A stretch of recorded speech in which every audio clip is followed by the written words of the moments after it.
एक गांव में रामलाल नाम का एक बूढ़ा आदमी अपने परिवार के साथ रहता है। उसके पास दो बैल रहते हैं।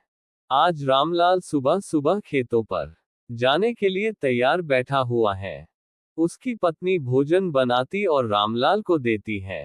रामलाल भोजन करके बहुत खुश होता है और भोजन करके अपने बैलों को लेकर खेत की तरफ निकल पड़ता है, क्योंकि रामलाल को खेतों की बुआई करनी होती है। बैल भी बहुत अच्छे होते हैं, रामलाल की हर बात मानते हैं।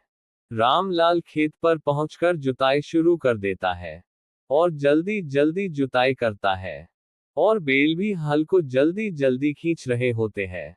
रामलाल भी उन्हें देख बहुत खुश होता है। जुताई के बाद रामलाल अपने खेत में बीज की बुआई करता है। बैलों को भी खेत की मेड़ पर बांध दिया था और सही तरीके से बीज की बुआई करता है।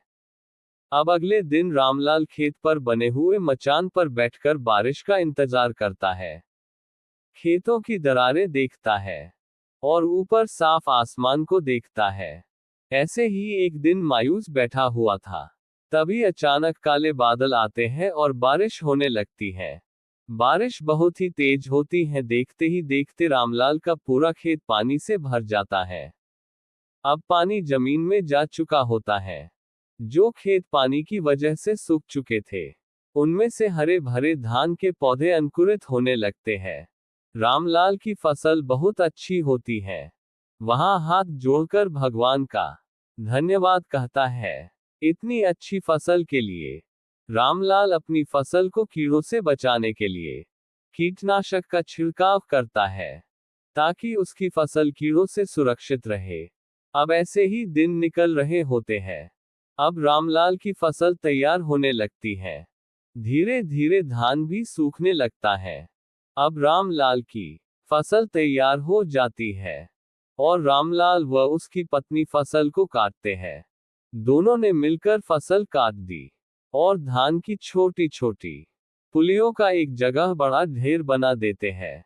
अब रामलाल और उसकी पत्नी दोनों धान को कूटने लगते हैं, जिससे धान के दाने अलग हो जाते हैं और एक बड़ा धान के दाने का ढेर बन जाता है।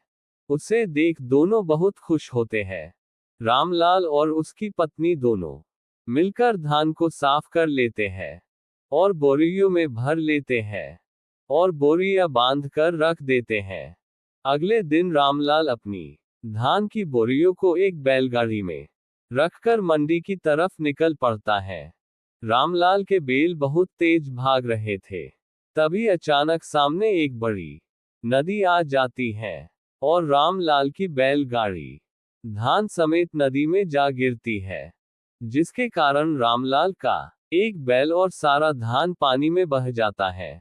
अपने धान को बहते देख रामलाल सिर्फ किनारे पर बैठकर रो रहा था। अब रामलाल अपने घर जाता है और रो रो कर अपना हाल उसकी पत्नी को बताता है। अब उसकी पत्नी उसे समझाती है और सब ठीक हो जाएगा बोलती है।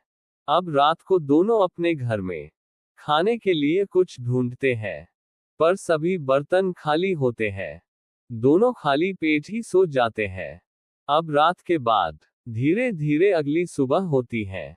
अब अगली सुबह रामलाल एक साहूकार की दुकान पर जाकर पैसे उधार लेता है और उससे नया बीज खरीदता है। अब रामलाल खरीदा हुआ बीज और अपने एक बैल को लेकर अपने खेत पर जाता है और अपने बैल को आश्वासन देता है, ताकि वहां अच्छा काम कर सके।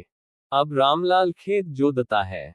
हल के एक सिरे को बैल खींचता है और दूसरे सिरे को खुद रामलाल खींचता है। ऐसे ही तीनों मिलकर खेत को बुआई के लिए तैयार कर देते हैं। अब खेत को तैयार कर रामलाल उसके खेत में फिर एक बार बीज की बुआई करता है, एक नई फसल की उम्मीद में। अब रामलाल की फसल को जीवन देने के लिए एक बार फिर से बादल छा जाते हैं और बारिश होती है। पूरी रात बहुत तेज बारिश होती है। अगली सुबह से ही रामलाल की फसल अंकुरित होने लगती है और धीरे धीरे हरी भरी हो जाती। और ऐसे ही कुछ दिन में रामलाल की फसल सूखकर पूरी तरह तैयार हो जाती है। अब रामलाल अपनी फसल को निकालकर अपनी बैलगाड़ी में रखकर निकल पड़ता है बेचने के लिए। रामलाल मंडी में जाकर अपनी फसल अच्छे दाम में एक व्यापारी को बेच देता है और बहुत सारा धन ले लेता है और सबसे पहले जाकर साहूकार से लिया हुआ उधार चुकाता है।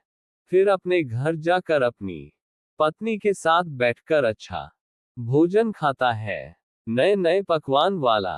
रामलाल ने अपनी जीवन की कठिनाई को हराकर एक चैन की जिंदगी हासिल कर ली थी।